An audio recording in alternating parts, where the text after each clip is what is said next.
Okay, guys, we're just waiting for a couple of minutes and then we're going to start.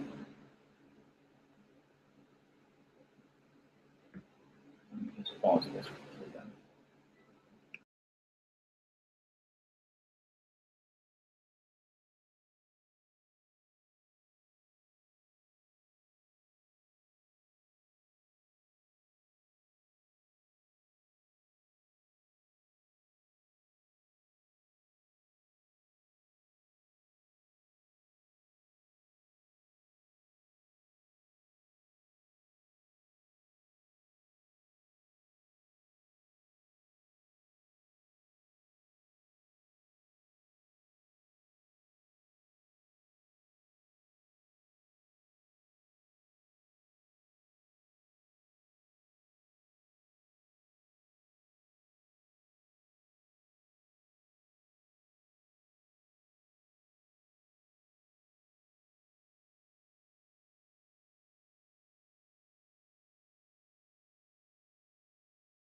Okay, guys, so we're going to start now. Welcome to our webinar. This is the second time we're doing it. I don't think I'm going to be any less uncomfortable about it as I was on the first time. But I'm excited to have you guys for the webinar and just chat about what we're doing at 321 and sort of the opportunities that are coming up. Before we start, let me recap my lessons from my first webinar. As you can see, I'm still in the same apartment, so the background is the same from the last time. For those of you who watched, two pieces of feedback that I was given by my team last time was, one is look more in the camera, to which I objected because it's, I don't know if you've ever done a webinar, but it's incredibly awkward to keep looking at yourself on the screen. Pretty narcissistic. So I'll try my best, but I try looking at yourself for 1 hour and you know what I mean. And the second thing I was told was I was banging the table too much. Now that came as a shock to me because in my head I was thinking I'm being very calm, composed, very elegant. I was told that maybe I was. The point is the microphone is very the microphone of the laptop is very close to the table. So if you hear these loud banging noises, it's either me being very enthusiastic or it's just that the feedback for the earphones is very strong. I'm going to try and keep those two things in mind. And with that, let's start with the webinar. So what I wanted, as you must have seen in sort of the description before, what we want to do is sort of give you guys a little bit of an idea of where 321 is, what we're up to, and sort of what we're looking at in terms of hiring, coming years, our trajectory, our strategy. And we found this is a great way to reach out to a lot of people and let them know about us. And it's also, the last webinar was actually watched by a lot of people later, and a number of viewers. And so we feel it's a good way for us to at least spread more information about what we're up to. So let me start. I think we know a lot of the audience is coming from Teach for India, but we also know that over time it might be different people watching. So let me just give you a very quick 2-minute summary of what 321 is and what we're up to. So the 321 Education Foundation is something that I set up about now 4 years ago, and the foundation was set up essentially to work on the problem of education inequity in this country. And now through that, about 3 years ago, we set up the school, the 321 school, in 2012, which now has 360 children in 3 grades, kindergarten to second, and we add a grade every year. And along with that, this year also, we set up a teacher training program, which we call the Sustained Mastery, program, and we'll talk more about it a little later. And so foundation is the umbrella body, and the school and the teacher training and all the other things that we do in the future will sort of come under this umbrella. And that's where we are as an organization. To to give you a little bit of context of sort of where we are on our journey, but also the long-term horizon of how we're looking at it, let me explain to you using our mission. And we've been working on our mission for the last 2-3 years, and I think the current version is the one that we feel most confident and comfortable with. And so how we explain our mission is that 321 as an organization is built to engage with two fundamental questions in education. And they are, first, how do you maximize the potential of one child? And second, how do you maximize the potential of every child? Now, when we say our plan is to engage with these two questions, what we mean is that essentially we want to, through the years as an organization, keep engaging with these two sort of theoretical bookends of the larger problem, right? So if you had all the resources in the world and you had, let's say, one child, what's the best way to go about to activate their potential? And if you had every child and the same amount of resources, what's the best way to go about to activate and help that child realize their potential? Now, of course, we will never be working on these theoretical constraints of one child and every child. But those of you who are familiar with physics, it's the perfect sphere in a vacuum. Right? It's the theoretical scenario, and we work somewhere in the middle of it. The larger guidance this mission gives us is for us to figure out how do we first do justice when we have some children with us and help them become the best they can be, and how do we figure out to do this process for more and more number of children. Right? And that's what defines everything we do. Right? Figuring it out with some children, and then figuring out how do you scale that for a much larger number of and cross-section of children. So that's the mission, right? Now, how we implement this mission is our strategy. And that's where the school, the teacher training program, and everything else comes in. So the school, which we started 3 years ago, is sort of the realization of the one child piece, right? Which is where we are working with a smaller number of children as compared to, let's say, the larger country of the world. And what we're trying to figure out is how do we help these children realize their potential? Now, we're working with children who come from some of the most disadvantaged communities, who have a lot of difficulties in their life. And the point is, that's what we as an organization want to figure out. And that's what we as a nation need to figure out, is how do we do justice with those children who are right now in our nation the most disadvantaged. So the school started about 3 years ago. We have, as I said, 360 children. We have 18 teachers on staff. We have about 25 overall people involved in the school and the organization. And that's really the centerpiece of everything. The school is the heart and soul of the foundation of the organization. That's where it all started, and that's where it's always going to be the center. And when how we're looking at the school is essentially, in the larger picture, we want the school to play two very critical roles. The first is what we call play the role of a belief center, and second is we wanted to play the role of a model and an example. When we say belief center, I think a lot of you who've worked in communities like ours know that despite the many problems that are there in the system, one very immediate, clear, and always present problem that we see is just the lack of belief in the children who come from such difficult backgrounds. And it's articulated them in very obvious ways, in subtle ways, and in every way. We constantly keep reminding these children that they're not good enough because of who they are or because of when or where they were born. And so one of the things we always said was, we need to be that belief center which changes people's opinion. That you walk into the school and you walk out being convinced that this can be done. That children from some of the most difficult backgrounds, when given the right support, can achieve as well as kids from any privileged background.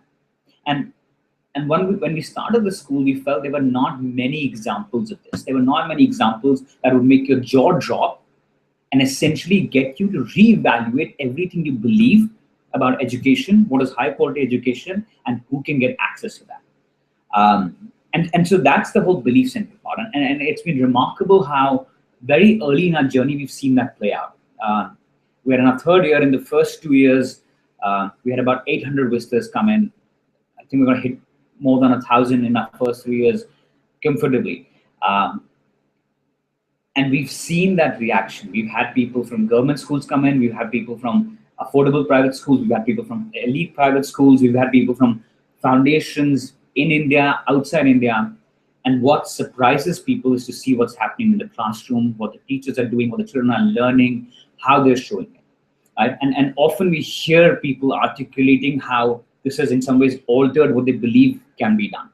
And that was always the aim when we started, and gives us a lot of hope and makes us feel really good that to see that starting to come alive.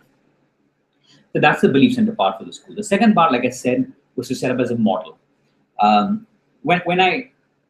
The year before we started 321, I spent a year just looking around at different models in the country, outside the country, took a year off to see.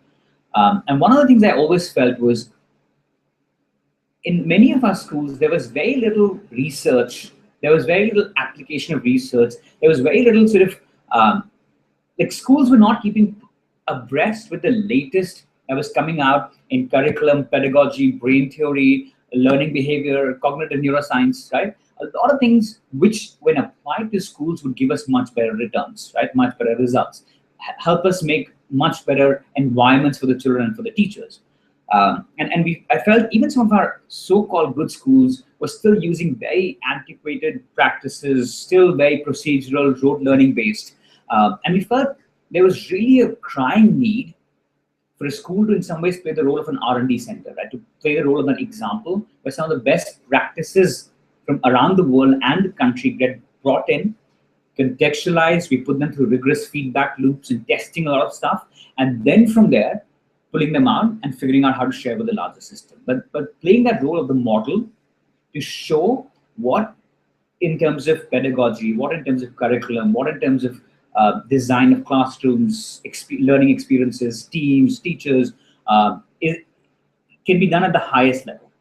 And then the point was, if you could pull it off in such constraints in terms of space, resources, environment, the background of the children, then we could really speak to the larger system and sort of inspire it to try out these practices. And that's, again, that's the second piece that started playing out more and more. And I'll speak a little bit about it when we talk about the teacher training. But that was the aim when we started the school, right? And that's why I'd say it's the soul and the center of everything that we will do. We're doing now and we'll do in the next 10, 15, 20 years. It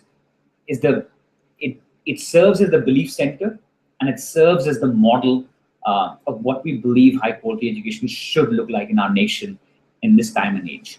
And so that's, through the school, is how we're tackling the one challenges. Now, over the years, we will open more schools. As some of you know, when we started, we had a much more ambitious plan of opening 100 schools in the next 15 years. But like it's a common startup word, at least a tech startup word, we've sort of pivoted from that. And now we do see ourselves opening more and more schools, but that will happen sort of at a more gradual pace. And these schools, all of them will serve as the belief center and the model, but for scale, we will pursue a slightly different strategy, right? And when I say scale, I mean the every child piece of our mission, right? How do we try and figure out to reach as many children as we can?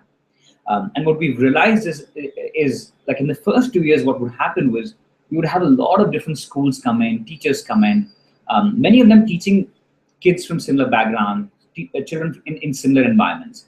And what they would tell us is everything about your school is similar to ours, right? The space, the constraints, the children. But what's happening in the classrooms is very different.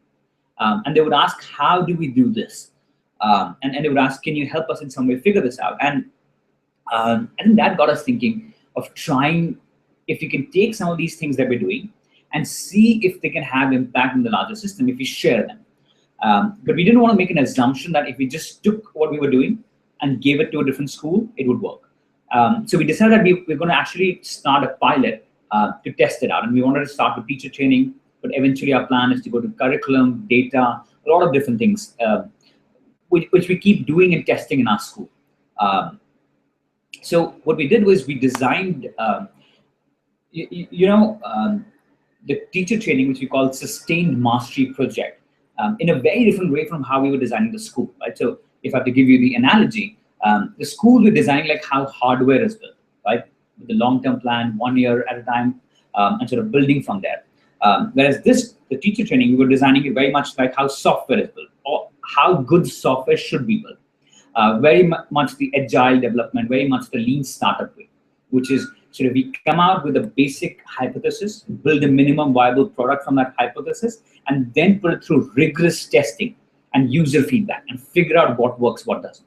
So we said we'll design these 6-week modules and 5 to 6 week modules, and we will take them to teachers working in different schools and test out, does it work or not? And when I say work, what we meant was we were not interested in teacher training per se. And that's why we don't call it teacher training. We call it the sustained mastery program. And the reason we call it that is because what we're interested in is can we get the teachers to a place of mastery which sustains after we're gone. So in many ways, we're dealing as much as with training as we are with behavior change, as we are with adult learning, right?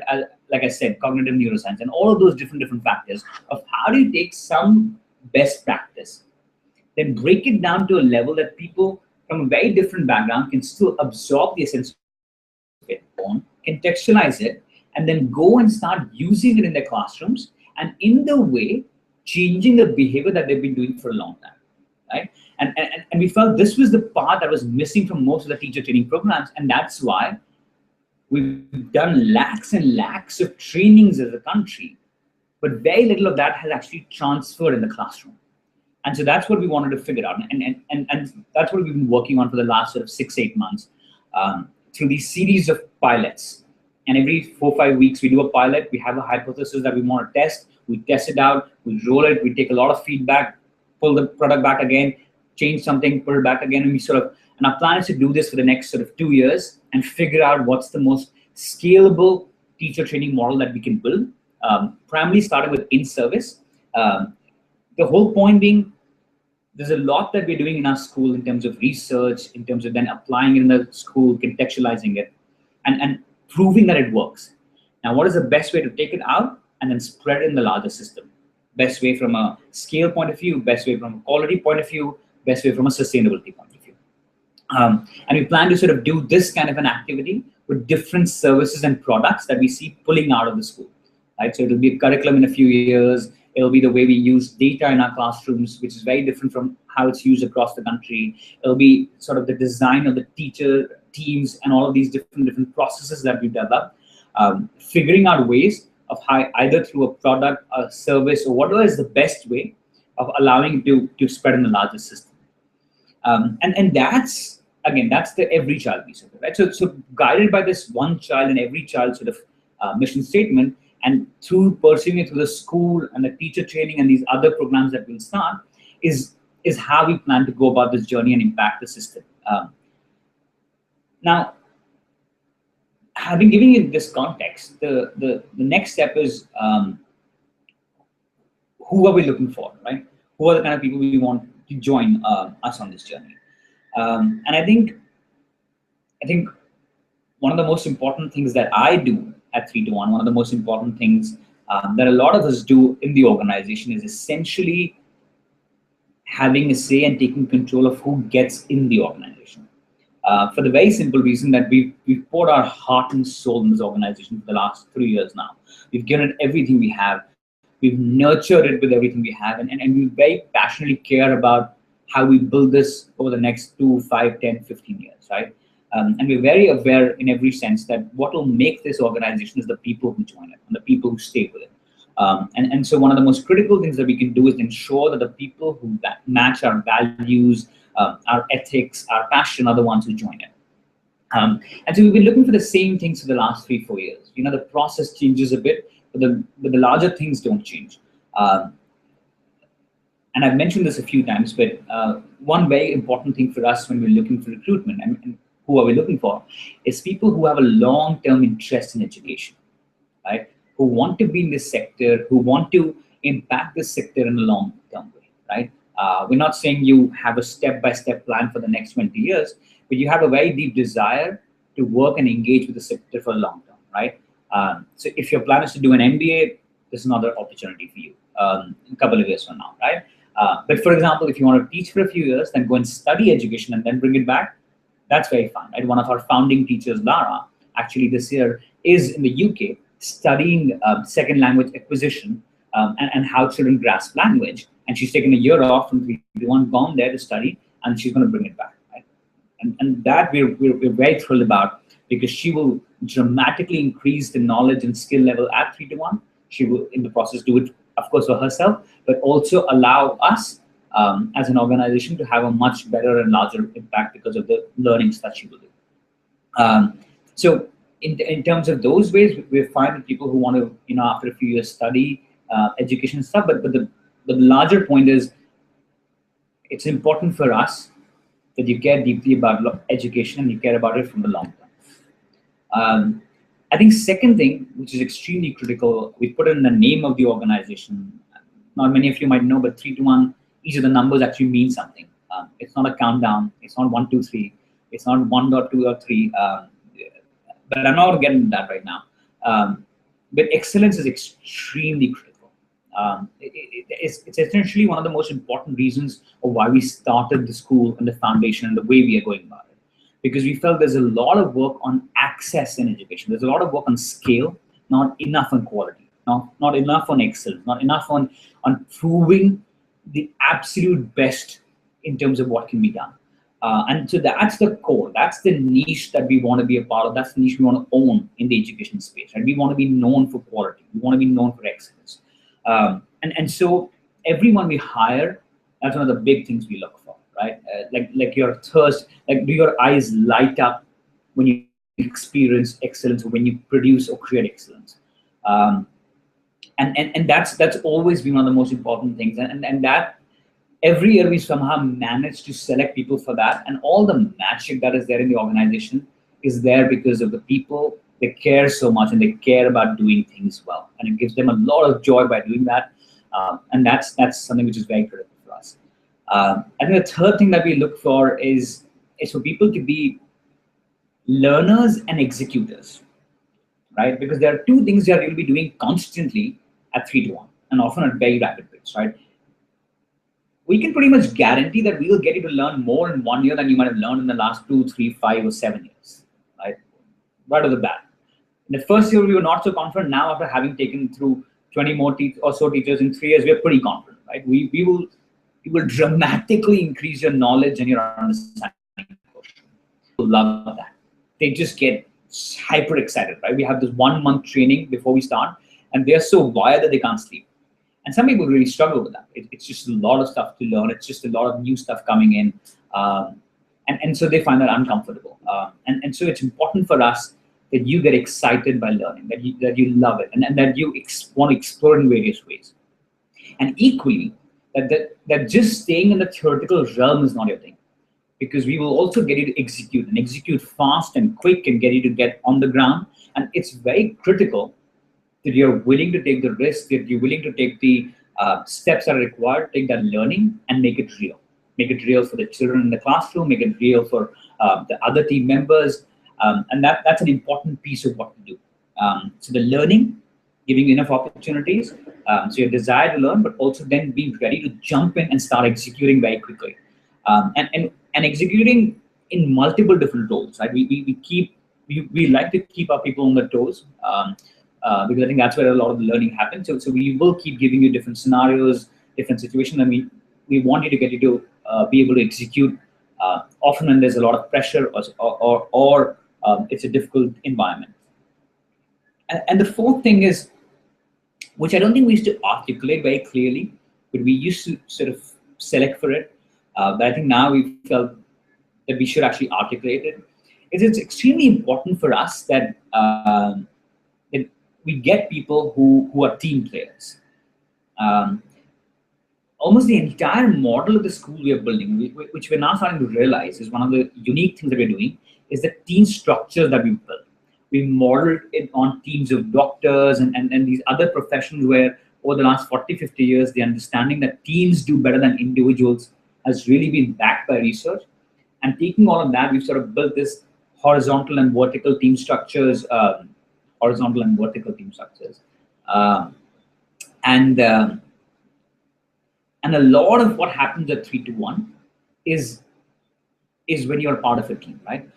Which means that you will have individual responsibility. There will be things that only you are responsible for, and the entire team is depending on you. And there'll be other things that the other team members are responsible for, and you are depending on them, right?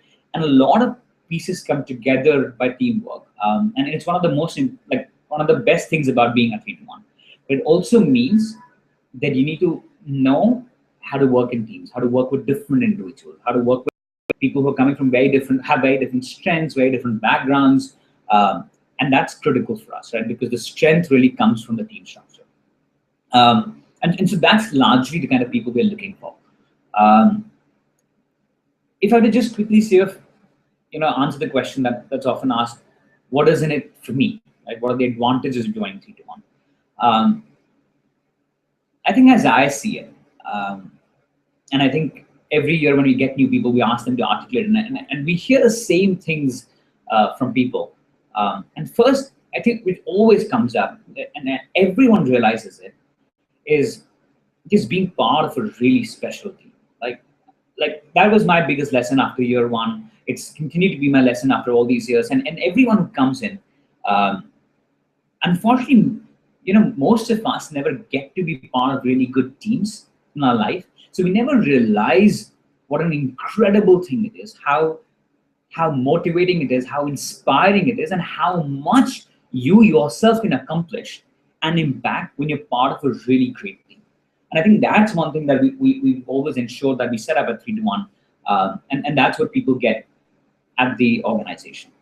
Being part of this incredible group of people, very passionate, very hardworking, but each who brings a very different flavor and strength to the organization, and makes it sort of better and richer than it was before.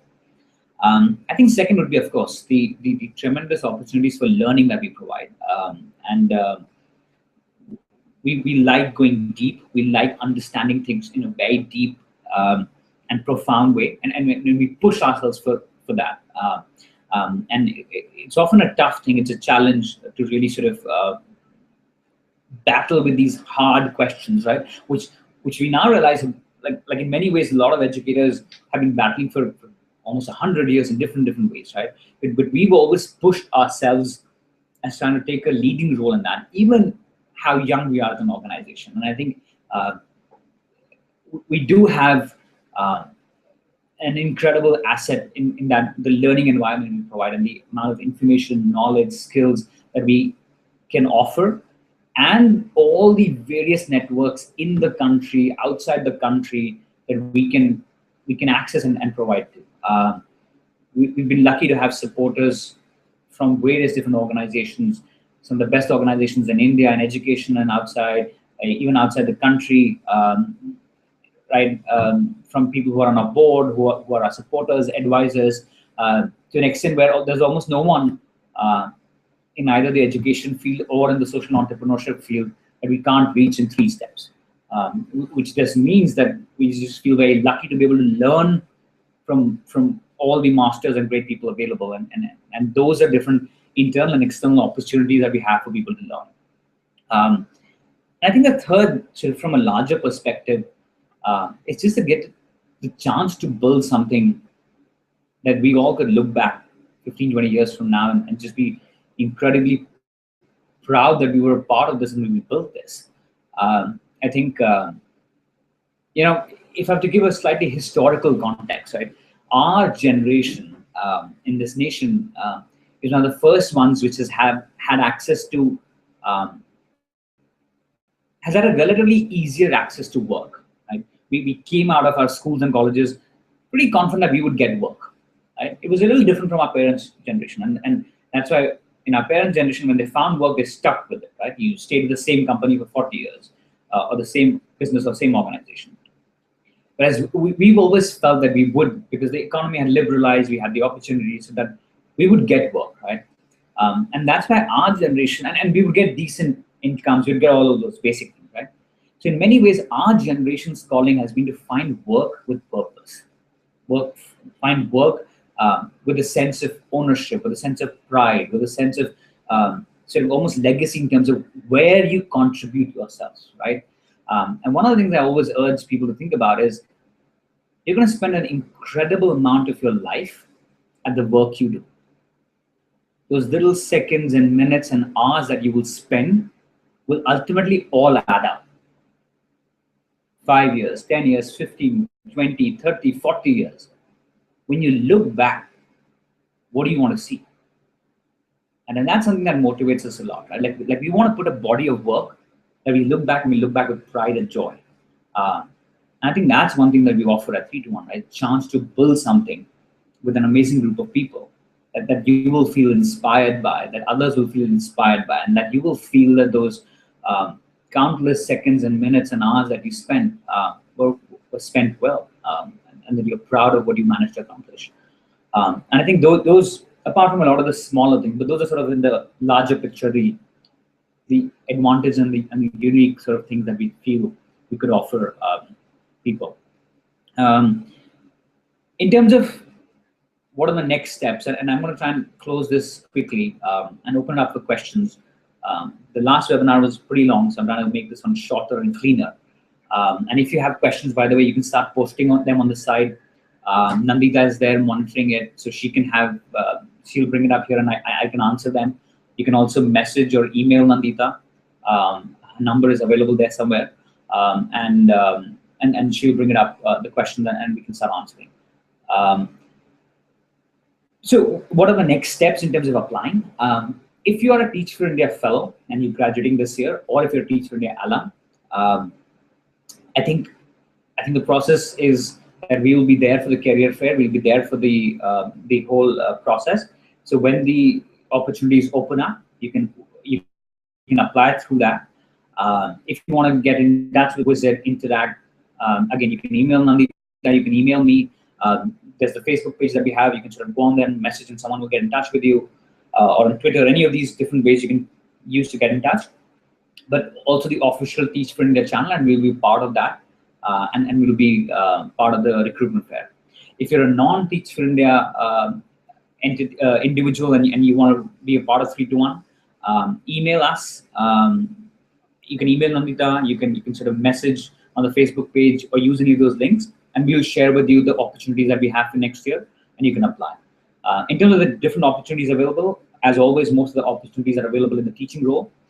The teaching role is sort of like the school is the center of everything. The teaching role is the center of everything we do, and all the best practices, the training, everything emanates from that. And in many ways, the teachers in our organization play the role that engineers play in some of the best sort of tech companies that you see around. They're the heart, the soul, the center of everything. And that's why we always try and get the best people in this most critical role and build from there. It's still a very startup entrepreneurial position, so you're doing multiple different things, playing in multiple different contexts, but it's all starts from the sacred place of the classroom and the sacred bond of the teacher and the student. So those are sort of the options available, the way to reach out to us. Before I end, I want to just sort of close with, again, something that I was saying slightly earlier, which is what I want you to think about is, if you're not picked it up, my 2 obsessions in life are education and technology. And I spend whatever free time that I have often reading about one or the other. And what I like to do is often go and read about different organizations, different companies that we know in their early days. Right? So reading about Google or Apple or Tesla or Amazon, any of these companies which have really shaped and changed in many ways the world that we see in. And I like to read about their early days, right? The first 2, 3, 4, 5 years. And it's just a really special thing to read. Read about these people, these individuals, seeing them go through their journey, with a lot of hope for the future, with a lot of desire for what they want to build, but of course not having the hindsight that we have now, that they've actually managed to accomplish all that and build what they wanted to build. And I always, I find a lot of inspiration, I find a lot of joy in that, just to see people on that journey. And in some ways hope that hopefully we're on a certain journey like that. And 15, 20 years from now, we look back and just sort of with the same pride that I'm sure many of these organizations and these individuals look back at. And that's what we offer. I think that's essentially the thing that that makes 3-to-1 special that we give you, right? A chance to build something with people that you will create bonds with, in environments which will challenge you, which will push you in ways. For children who really will never get a shot in life unless we do something about it. And for a chance to impact the larger education system in ways that perhaps it might never have been impacted before. And to be part of that group, that team, and to spend these early years, right? We're still very early in our journey. And to spend these years when you're building that thing day by day, you hope for that vision and future that you have, but you're not sure how it'll shape up. And those early struggles and those early memories, I think it's a very special time. We feel very privileged and lucky to do what we do on a daily basis, and to come and do it with such amazing children and parents and teachers. And we invite you to come and do the same. Cool. Let me take a sip of water and we can try and start answering some questions.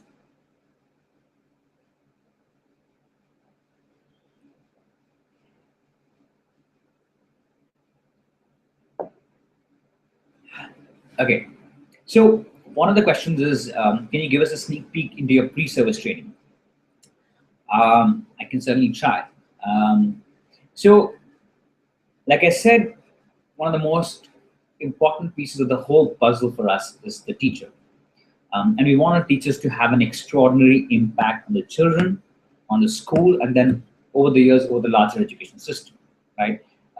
We want people, 5 years from now, we want people to come into the profession when they come and see our teachers, and we want them to hear them at events and say, that's who I want to become 5 years from now, right? That's where we want to take our teachers to be those role models for everyone. For that to happen, so it's a very simple thing, right? If you want people to have an extraordinary impact, you invest in them in extraordinary ways.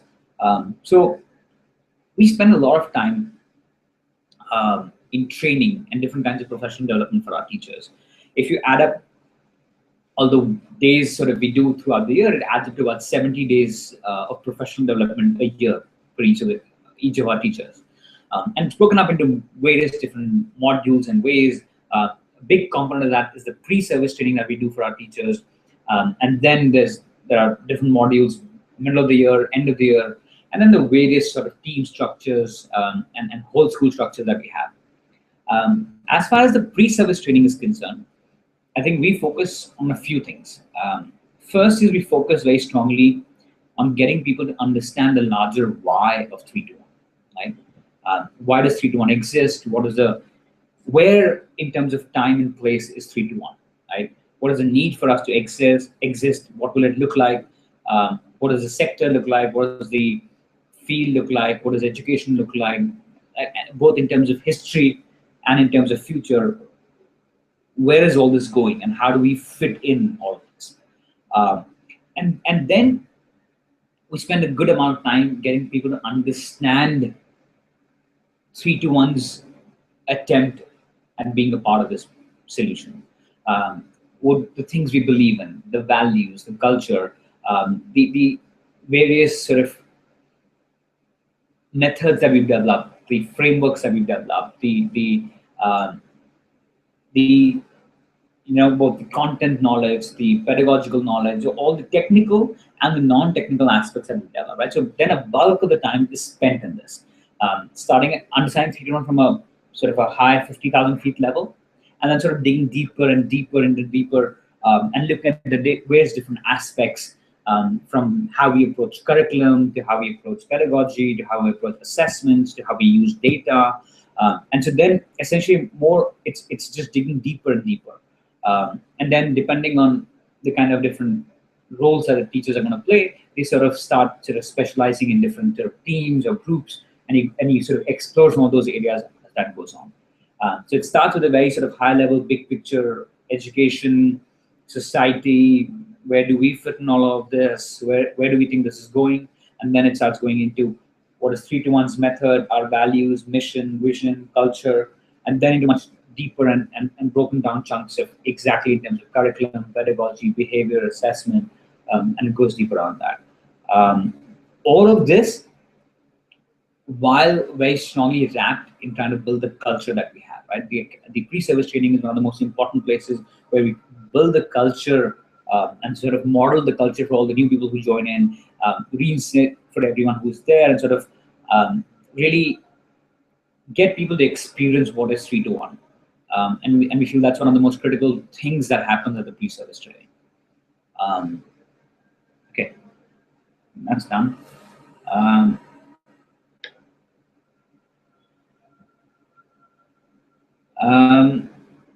So there's a question of how do we focus on the intellectual stimulation piece at 3-to-1.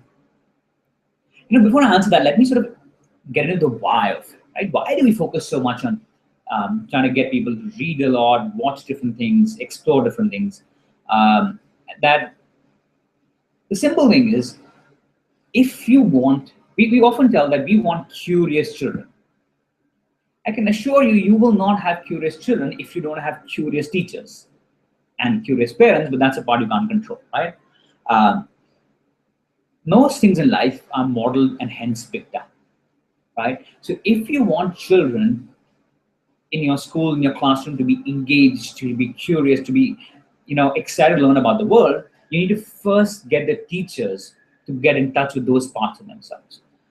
Some people, unfortunately for a lot of us, those parts of us are killed for the schooling and the education we go through, right? So we've forgotten the art of reading for pleasure, reading for understanding, reading things which are not necessarily going to come in the exam, learning about different things, learning from different fields and applying them in our field. And so what we do is we just encourage people to do that. And we do it not by mandating it, not by saying that's what they have to do. We just do it by sharing it with excitement, what we read, what we learn, and what we enjoy. And as can be pretty expected, people get excited about those things, right? Different people for different things, but they find that inner learner inside, the curious child, which is somewhere there, that comes out. And once that happens is how they activate it with children. What do we do specifically? Essentially, we focus it from a point of view of understanding. And our point is to get people to understand the different sort of environments they find themselves in, right? So there's the environment of the school, there's the environment of the larger education system, there's the environment of the team, there's the environment of the self, right? So through using things, the tools are very simple. The real design, the art is how it's done, right? The person who won the Nobel Prize in economics 2 years ago, I forget his name, won it for showing that the performance of a system depends not just on the components of the system, but how the system is designed and how the different components interact with each other, right? So it's not just sharing this article, but how is that article shared? What is the environment in, right? So the person sharing the article, how do they feel about it, right? When is it shared? A lot of these little things which play a big impact. And so what we do is essentially getting people to understand, focusing a lot on understanding themselves through process of reflection, through process of surveys, through the various process of feedback, right? Then equally getting them to understand each other, right? Again, from different conversations, just developing that love for understanding and engaging. And then, of course, understanding the larger education system, right? So we spend time looking at what's happening in education in India, and we look at it from a data point of view, right? So if you had to look at big numbers in terms of education, what are the big numbers? How would you understand that? How would you articulate those? If you had to look at it from, let's say, different models, what are those models? How would you explore that? Or if you had to look at it from an international point perspective, where is education in the world? What's happening in different countries? where are those countries going, right? What are the steps that they've taken? What are the choices they've taken? And we feel the more we get our teachers and our staff to understand that, the better they understand the place they're. And then, of course, trying to understand the larger world, right? So what are, and that can be through understanding, the way we feel to understand the world is to understand it through stories. Stories of individuals, stories of organizations, stories of events, and exploring those and trying to pull out the lessons for us. Sometimes the lessons are directly applicable and sometimes they're not. But like I said, as important as this intellectual stimulation is from a knowledge point of view, it's equally important from getting them to reawaken sort of that curious child in them, which they can then go and awaken in all the children that they impact. So these are some of the ways we go about the whole intellectual stimulation piece. Are there any companies, people or teachers that 3-1 specifically norms with that can give us an insight into the organization goals with regards to values? I'm not completely sure if I understand that question completely, but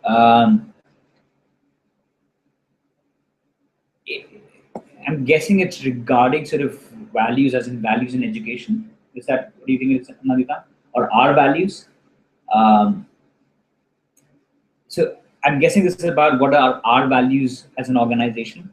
And from the start, we've been very clear that we are going to be ideology agnostic as an organization. And the reason it comes from is when we were trying to learn and figure out different things in the education sector, what we found was there was often too much of an ideological battle going on in every room, right? It was one opinion against the other, and that's what the battle was going on. And we very clearly said, we have some basic larger values, like I said, around excellence, around sort of teamwork, around what we call grace under pressure, around taking ownership, which is the what will I do about it piece, and all of these different sort of values.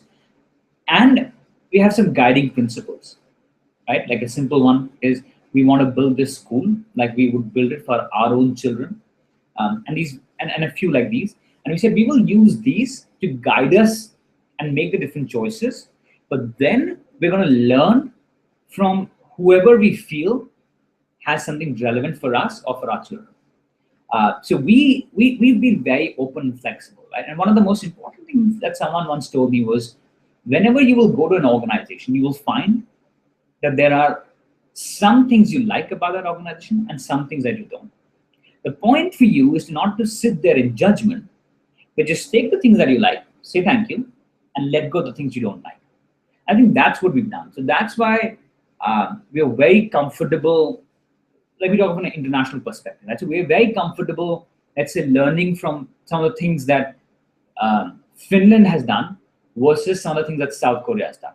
Although the approaches are completely different, right? Or we're very okay with studying what, let's say, Poland is doing versus what Shanghai is doing, right? And we're okay absorbing those lessons, right? On a more sort of, let's say, day-to-day level, we're very open to looking at different curriculums. We're very open to looking at different ways, right? So if you're figuring out how to teach math, we're looking at what's the most interesting work in math that's happening in our country and how are they going about it. What is the NCRT saying about it, right? How do we link it with the larger NCF document, right? Then compare to what is happening in Singapore, what's happening in Japan, what's happening in US, right? And what we find is, in many ways, guided by those larger values, we then go and build partnerships and interactions with whoever we feel can guide us in a meaningful way that is relevant for us and our children. And so we take things from different organizations. We know it's not necessary that we agree with everything that that organization is doing. And we've been very clear that we will be ideologically agnostic in that way. And we do not want to get in any of the opinion and ideological battles which consume most of education debate, unfortunately. And so we want to focus on taking those ideas and implementing them. And wherever we find a good idea from whichever organization, we are very open to at least listening to it, thinking about it, and seeing if it's relevant. If it's relevant, figuring out how to apply it, or just saying thank you. So that, I hope I've answered the question. If I haven't, you can, again, like I said, you can reach out to those different channels, and we'll respond. Okay, so our aim was to end this one pretty much within the 1 hour. I think we've managed to get pretty close to that. I've conveyed most of the things that I wanted to convey in terms of where is Street One in our larger journey, what are we doing right now, how does it look like over the next sort of few years, who are we looking for in terms of people, what are the advantages to being part of Street One, and sort of next steps for you to follow depending on which organization are you applying from. I think that's good enough. I hope I've managed to look more at the screen than I did last time, and hopefully bang the table less. I will get the feedback and I will try and improve next time. But thank you so much for watching this now or later or whenever this is going to happen. And we look forward to engaging with you, and we look forward for you to come visit, spend time with the organization, and hopefully work with some of you in the future. Again, thank you so much and have a good weekend.